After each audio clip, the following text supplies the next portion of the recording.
Assalamualaikum warahmatullahi wabarakatuh. Waalaikumsalam warahmatullahi wabarakatuh. Dalam sidang ini kita akan membahas dasar negara Indonesia sebagai pondasi bangsa Indonesia yang akan datang. Saya, Dr. Rajiman, dengan ini saya nyatakan sidang dibuka. Kepada saudara-saudara sekalian diminta untuk berpendapat. Saya punya usul. Indonesia merupakan negara yang kaya akan tradisi dan hubungannya. Indonesia merupakan negara yang besar apabila bersatu.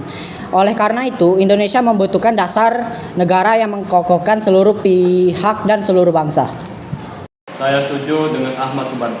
Menurut saya, mengenai dasar negara dirumuskan dalam 5 poin yang saya sebut dasar negara dan asas NKRI yang meliputi. Yang pertama, peri kebangsaan. Yang kedua, peri kemanusiaan. Dan yang ketiga, peri ketuhanan. Yang keempat, peri kerakyatan. Dan yang kelima adalah peri kesejahteraan sosial. Bung Yamin, saya menghargai kata-kata Anda, sangat luar biasa. Tetapi perlu diingat, Indonesia mayoritas beragama Islam. Maka dari itu, Indonesia harus berlandaskan Islam.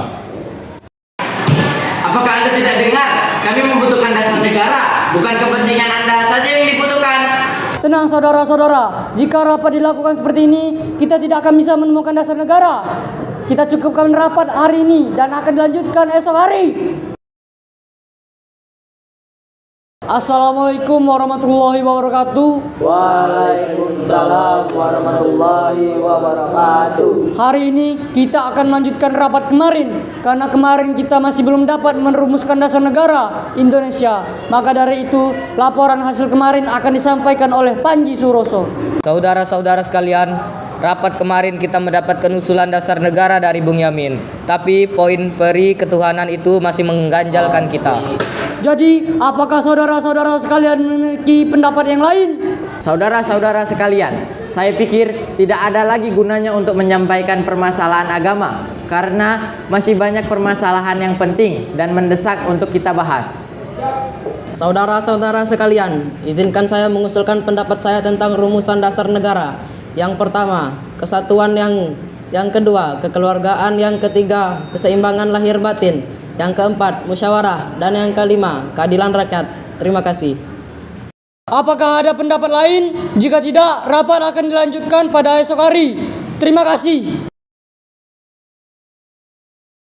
Assalamualaikum warahmatullahi wabarakatuh. Waalaikumsalam warahmatullahi wabarakatuh. Saudara-saudara sekalian, marilah kita lanjutkan rapat kemarin. Jika ada pendapat, jangan ragu-ragu untuk mengusulkan dan mengeluarkan pendapatnya. Saudara-saudara sekalian, izinkan saya menyampaikan pendapat saya. Saya mengusulkan 5 rumusan dasar negara yang saya sebut sebagai Pancasila. Yang meliputi pertama, kebangsaan atau nasionalisme.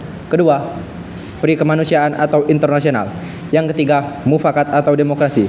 Yang keempat, kesejahteraan sosial. Yang terakhir, ketuhanan yang berkebudayaan.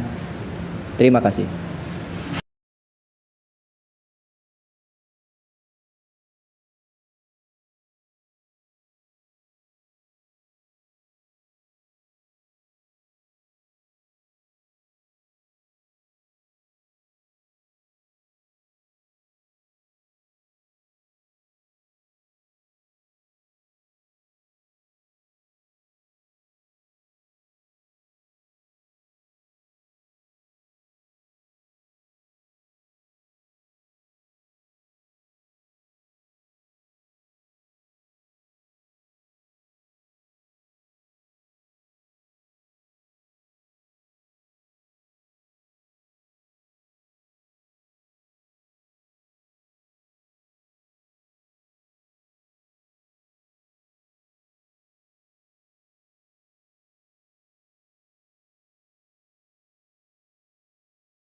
Assalamualaikum warahmatullahi wabarakatuh. Waalaikumsalam warahmatullahi wabarakatuh.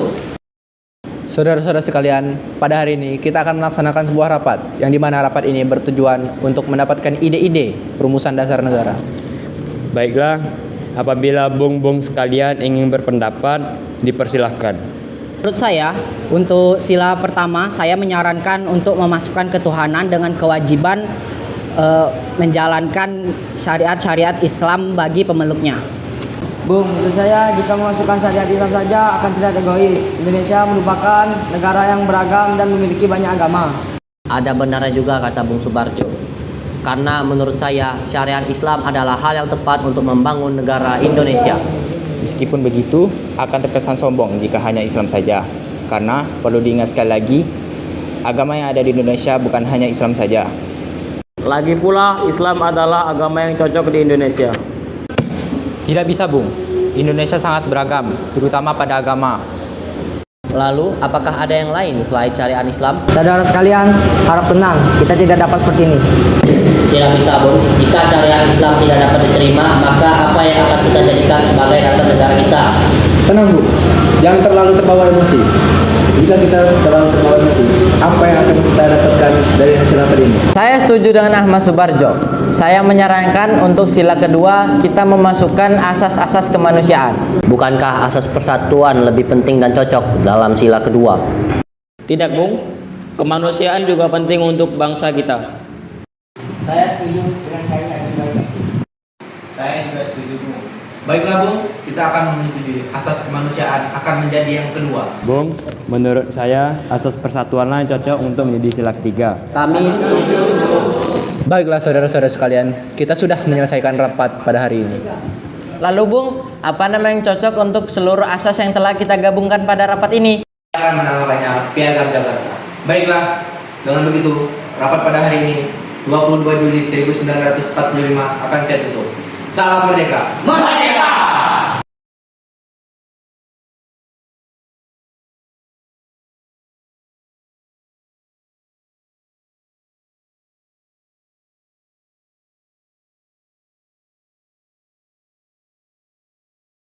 Merdeka, saudara-saudara sekalian. Pada sidang pertama, kita telah membahas mengenai dasar negara yang diusulkan oleh Insinyur Soekarno, Supomo, dan Muhammad Yamin. Pada sidang kedua, kita akan melanjutkan pembahasan yang sangat penting bagi negara Indonesia. Pada sidang ini, kita akan membahas bentuk negara, kewarganegaraan, dan juga rancangan undang-undang serta wilayah negara. Kali ini kita akan memulai pembahasan tentang bentuk negara. Kepada Supomo dipersilahkan. Saya ingin mengusulkan konsep negara, yaitu konsep integralistik. Konsep ini menjelaskan, yaitu negara tidak bisa terpisahkan oleh masyarakatnya. Terima kasih. Jika seperti ini, maka akan ada otoritarisme karena negara memiliki otoritas yang berguna untuk mengatur dan menyeimbangkan kesatuan. Hal ini dapat disalahgunakan oleh pemerintah untuk menekankan oposisi dan mengabaikan kepentingan individu karena negara dapat mengitara referensi kehidupan pribadi atas nama kepentingan bersama. Saya setuju dengan pendapat saudara Wahid Hashim. Jika bentuk negara seperti ini, kepentingan individu akan terabaikan. Ini tidak sesuai dengan masyarakat kita yang beragam, karena akan menimbulkan perpecahan. Karena kita merupakan negara yang beragam, saya mengusulkan untuk mengadopsi bentuk negara dengan sistem republik. Karena sistem republik adalah bentuk negara yang sesuai dengan cita-cita kita, yaitu kemerdekaan dan demokrasi. Di dalam sistem republik, kekuasaan berada di tangan rakyat, bukan di tangan seorang kaisar ataupun raja. Saya setuju dengan pendapat Bung Karno bahwa republik adalah bentuk yang ideal bagi Indonesia yang majemuk. Dalam republik ini, sistem pemerintah lebih terbuka dan demokratis, di mana keputusan-keputusan penting diambil berdasarkan musyawarah dan mufakat. Saya juga menghargai pandangan tentang republik.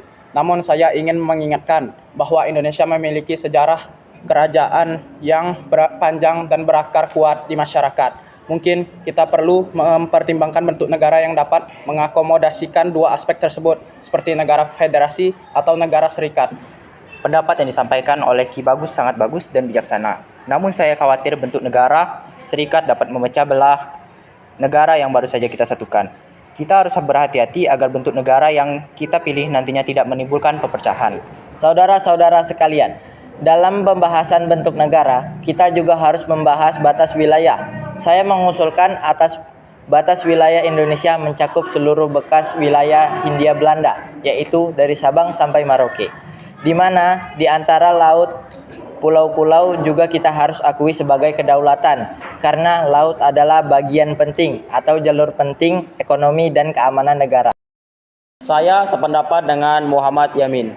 Wilayah kita haruslah mencakup seluruh Nusantara karena memiliki budaya dan sejarah yang serupa selama berabad-abad. Wilayah ini dipersatukan oleh perdagangan budaya dan agama. Kita harus satu di bawah negara yang merdeka dan berdaulat. Saya juga ingin menambahkan bahwa selain faktor sejarah dan budaya, kita juga harus mempertimbangkan faktor geografis.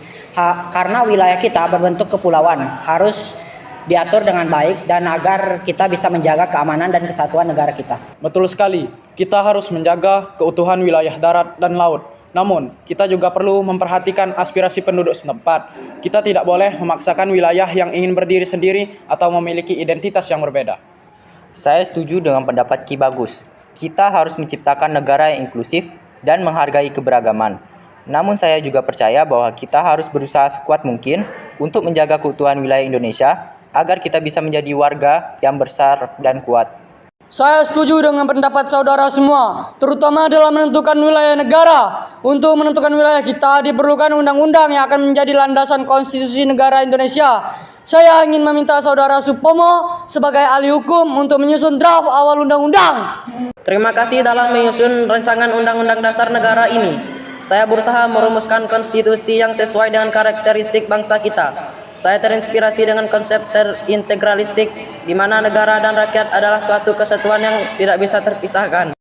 Pendapat saudara Supomo sangat menarik, namun saya menekankan kembali bahwa Undang-Undang Dasar Negara kita harus mencerminkan nilai revolusi kemerdekaan, yaitu demokrasi dan keadilan sosial.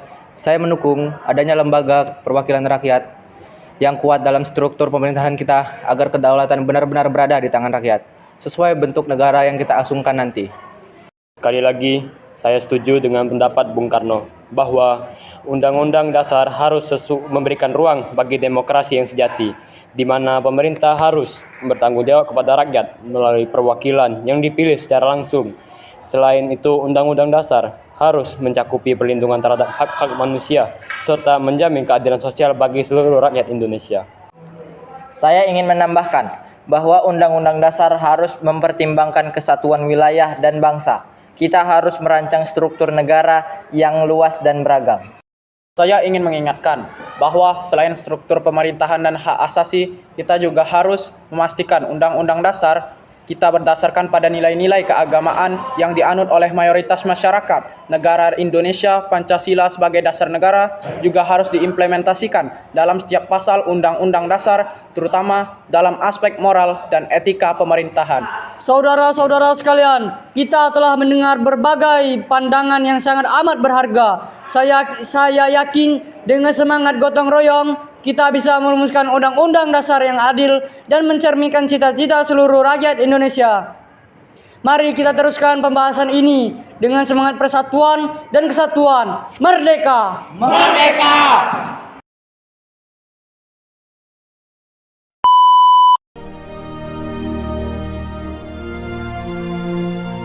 Proklamasi.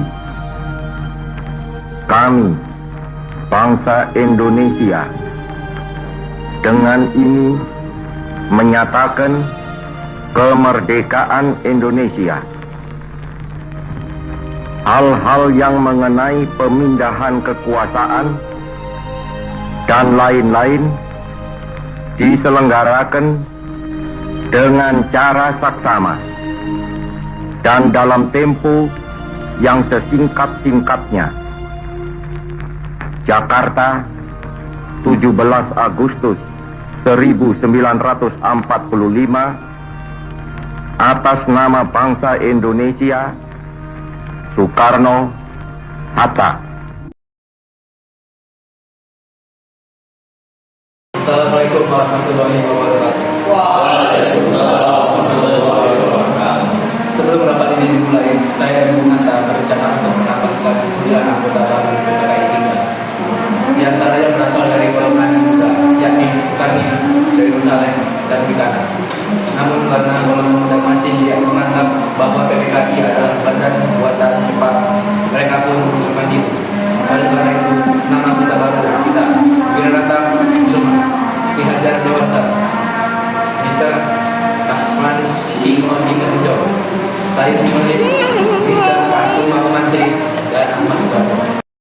Hadikusumo, Kiai Haji Wahid Hashim, Mr. Kasman Cingodi Mejo, dan Mr. Teukuman Muhammad Hasan. Tolong, kalian akan membahas kembali piagam Jakarta, khususnya mengenai kalimat ketuhanan dengan kewajiban menjalankan syariat Islam bagi pemeluk-pemeluknya. Sebab kalimat ini telah menyebabkan pemeluk agama lain menjadi keberatan terhadap kalimat itu. Itu merupakan keputusan yang sangat baik. Saya setuju dengan perubahan tersebut. Saya setuju karena dengan perubahan tersebut dapat mewujudkan persatuan dan kesatuan bangsa. Bagaimana dengan kalimat ketuhanan yang Saya setuju dengan kalimat itu. Baiklah, kita ganti kalimat ketuhanan dengan kewajiban menjalankan syariat Islam bagi pemeluk-pemeluknya diganti dengan kalimat ketuhanan yang Maha Esa. Baiklah, sekarang marilah kita membahas pasal-pasal dalam rancangan Undang-Undang Dasar. Bagaimana jika perubahan Undang-Undang Dasar 1945 ini ditetapkan sebagai dasar negara Indonesia? Saya setuju dengan Mr. Kasman. Ini saatnya sidang untuk merumuskan Undang-Undang Dasar Negara Republik Indonesia yang di dalamnya memuat Pancasila sebagai dasar negara Indonesia. Rapat pun dilanjutkan dan Otto Iskandar ingin mengusulkan pendapat tentang pemilihan presiden dan wakil presiden. Saya ingin mengajukan usulan. Menurut saya, pemilihan presiden dan wakil presiden sebaiknya dilakukan secara aklamasi. Saya mengajukan Insinyur Soekarno dan sebagai presiden dan Muhammad Hatta sebagai wakil presiden. Apakah para hadirin setuju? Saya setuju. Pemilihan presiden dan wakil presiden dilakukan secara aklamasi. Karena menurut saya, Insinyur Soekarno dan Muhammad Hatta memang pantas menjadi pemimpin negara ini.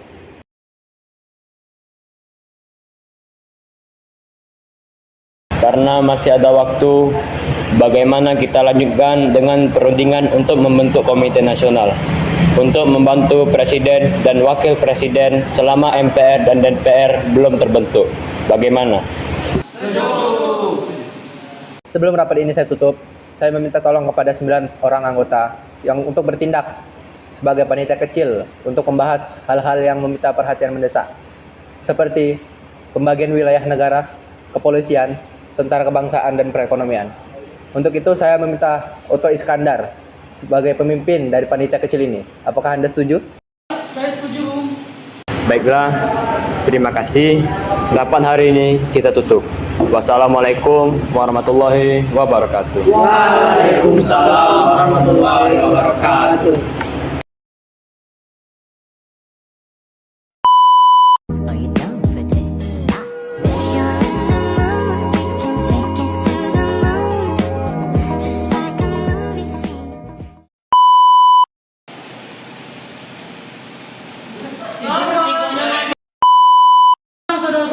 Saudara-saudara, saya ulang.